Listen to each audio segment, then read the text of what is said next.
এক ভাই বাবা এখানে অসহায়ের মতো কান্না করছেন। যদিও তিনি বিআরটিসি বাসে সুপারভাইজারের দায়িত্ব পালন করতেন, কিন্তু হঠাৎ করে বাস থেকে পড়ে গেছেন। এখানে যারা দায়িত্বশীল আছেন তারা বলছেন। তো আমরা একটু আসলে এই বিষয়টি জানানোর জন্য, যারা যিনি মারা গেছেন তার নাম হাসান আহমেদ, না হাসান আহমেদ, টুকের বাজার পীরপুর গ্রামে বাড়ি। তো তার শুভাকাঙ্ক্ষী যারা আছেন আপনারা যাতে জানেন যে সে মারা গেছে এবং তার জানাজা নামাজে যাতে অংশগ্রহণ করতে পারেন, সেই জন্য কিন্তু আমাদের এখানে আসা। তো এখানে বিআরটিসির পরিচালক কুকুর আহমেদ আছেন, বিআরটিসি সিলেটের যে দায়িত্বশীল আপনি আছেন। তো আসলে এই ঘটনাটি কিভাবে ঘটলো আমরা এই বিষয়টা একটু জানার চেষ্টা করছি। বিআরটিসি ম্যানেজার আছে, উনি কথা বলবে। আচ্ছা আগে হ্যাঁ, আচ্ছা আমরা শেষাকে পরে যাচ্ছি, একটু আসেন, আপনি আসেন। মানে আপনি তো একই গাড়িতে ছিলেন, একই গাড়িতে ছিলেন, তো কীভাবে পড়লো সে? গাড়িটা একটু ব্রিজের এখানে একটু জাকি দিয়েছিল, আর জাকি দেওয়ার সময় দরজা থেকে পড়ে গেছে। দরজা থেকে পড়ে গেছে। সে কি দায়িত্ব পালন করতো সে গাড়িতে? গাড়ির হেল্পার আসছিল, মানে সুপারভাইজার। তো দরজাতে ছিল। তো এখানে জাকি কোন জায়গায় দিছে? কোনো উঁচু নিচু জায়গা? এই পাশে আগে একটা ব্রিজ আছে, ওই ব্রিজের এখানে একটু ব্রিজের মুখে একটু জাকি দিয়েছিল। মানে ব্রিজের মুখে, ব্রিজ ওঠার সময় এটা জাকি দিছে, আর জাকি থেকে সে পড়ে গেছে।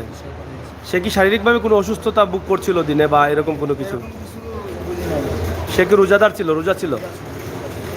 পরবর্তীতে সে তাকে কিভাবে আপনারা উদ্ধার করলেন? পরবর্তীতে পড়ার পরে আমরা অ্যাম্বুলেন্সে নিয়ে আসছি। তখন কি সে কথা বলছিল? যে কথা বলছিল, তার কোন জায়গায় আঘাত? এই পেটের এখানে একটু আঘাত ছিল। পেটে আঘাত। আর কোন জায়গায়? আর পায়ে একটু ব্যথা ছিল, আর কোনো জায়গায় পেয়ে আঘাত, পায়ে আঘাত, আর বুকের এই জায়গায় বোধহয় আঘাত আছে। একটু বেশি বেশি না। তো সেই জাকিতে পড়ে মারা গেছে, পেটে আঘাত পাইছে। আচ্ছা আচ্ছা। তো চাচার ছেলে আজকে কি বাড়ি থেকে বাইরে গেছে? 2 দিন আগে গেছে। 2 দিন আগে। কয় নম্বর ছেলে আপনার? আমার ওই যে 5 নম্বর ছেলে। 5 নম্বর ছেলে। কতদিন থেকে এই বিআরটিসিতে সে দায়িত্বশীল? বিভিন্ন জায়গার ও বিআইডিসি তো থাকে, ক্যামেরাও চালায়, বুঝলেন, তোমার কম্পিউটারও চালায়, বুঝছেন।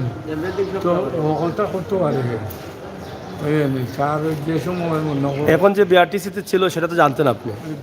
জানতো যে ড্রাইভিং লাইসেন্স আছে তার। লাইসেন্সও আছে? লাইসেন্স আছে। তো এখন তো সে মারা গেছে, এখন আপনারা তাকে মানে এভাবে নিয়ে মাটি দিতে চাচ্ছেন, মানে পুষ্পডম ছাড়াই? পুষ্পডম ছাড়াই। তাদের সাথে কথা বলছেন বিআরটিসি যারা আছেন তাদের সাথে? তারা কইছেন আমরা এটা ব্যবস্থা করে দিলাম। ব্যবস্থা করে দিচ্ছেন তারা? পুষ্পডম করতে না?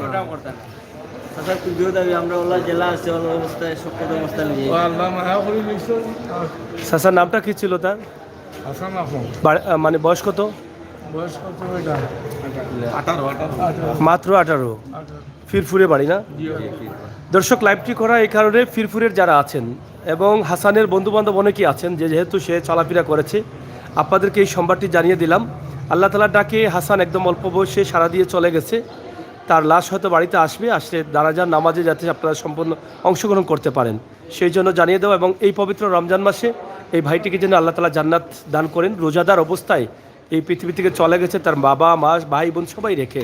এই যে বাবা অসহায়ের মতো এখানে বসে কান্না করছেন এবং এখানে এসে কোনো কিছুই তিনি খুঁজছেন না, শুধু বলছেন আমার ছেলেকে আমার কাছে নিয়ে যেতে চাই, কোনো পোস্টমর্টমের প্রয়োজন নেই। সেখান থেকেই তিনি সবার কাছে রিকোয়েস্ট করছেন। বাবা তো এমনই হবেন, বাবা তো চান না কখনো তার সন্তানের গায়ে আছর লাগুক। তারপরেও আমরা দোয়া করব আল্লাহ তাআলা যেন বাবাকে ধৈর্য শক্তি ধরার তৌফিক দান করেন, তার পরিবারকে ধৈর্য ধরার তৌফিক দান করেন। তো প্রিয় দর্শক, আমরা সিলেট ওসমানী মেডিকেল থেকে কিছুক্ষণ, চাচা ঠিক আছে আপনি একটু রেস্ট নৌকা। আল্লাহ তাআলা যেন আপনাদেরকে ধৈর্য শক্তি দান করেন সেই প্রত্যাশা আমরা আশা রাখছি। আপনারা যারা ছিলেন যারা আছেন অবশ্যই ভালো থাকবেন, সুস্থ থাকবেন। যে বাসটি সেটা হয়তো কদমতলী থেকে কোন জায়গায় যেত বাস? জকিগঞ্জের বাস। সিলেট কদমতলী থেকে জকিগঞ্জে যে বিআরটিসি বাস চলতো সেই বাসেই কিন্তু এই সুপারভাইজার হিসাবে হাসান ডিউটি করতো এবং ডিউটি করা অবস্থায় সড়কের বাজার ড্রাইভিং লাইসেন্সও তার আছে। ড্রাইভার নাই চাচাই বুঝরা না হ্যাঁ। ড্রাইভার নাই সুপারভাইজার না ঠিক আছে, ড্রাইভিং লাইসেন্স আছে স্যার, আছে, আছে। অন্যটা আছে কই রাখো, লাইসেন্সও আছে, প্রশিক্ষণ লইছে হ্যাঁ ট্রেনিং প্রাপ্ত, হ্যাঁ, গাড়ি চালাইছে, ওই আচ্ছা আচ্ছা, কিন্তু এটা ঠিক আছে মানে এখানেও আছেন সুপারভাইজার এখানে ড্রাইভার আছেন না বুঝতে না বুঝছি চাচা ওটা কইরা যে হ্যাঁ ড্রাইভিংও জানে। যাই হোক যাই হোক, এটা ঘটনাটি কি মানে জকিগঞ্জ থেকে আসার সময় নাকি আসার সময়? যাই হোক, আপনারা সবাই ভালো থাকেন, নিরাপদ থাকেন, সুস্থ থাকেন। ভিডিওটি শেয়ার করে সবার কাছে দিবেন, কারণ হাসান পীরপুর গ্রামে বাড়ি, আপনারা অনেকেই চিনেন পীরপুর গ্রাম, এবং পীরপুর গ্রামেরই সন্তান। হয়তো আল্লাহ তাআলার ডাকে একটি সড়ক দুর্ঘটনায় তার প্রাণ চলে গেছে, আল্লাহ যেন জান্নাত নসিব করেন, এবং পরিবারের বা যারা দায়িত্বশীল আছেন তাদের সকলের একটাই দাবি যে পোস্টমর্টম ছাড়া তাকে যেন সুস্থভাবে যেভাবে আছে সেভাবে নিয়ে দাফন করা যায়, সেটাই কিন্তু আল্লাহ তাআলা যেন সেই তৌফিক দান করেন। আমরা সবাই যেন ভালো থাকি।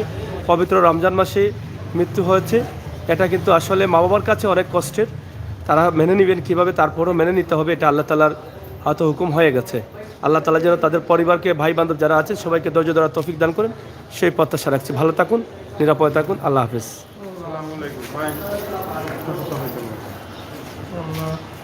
চাচা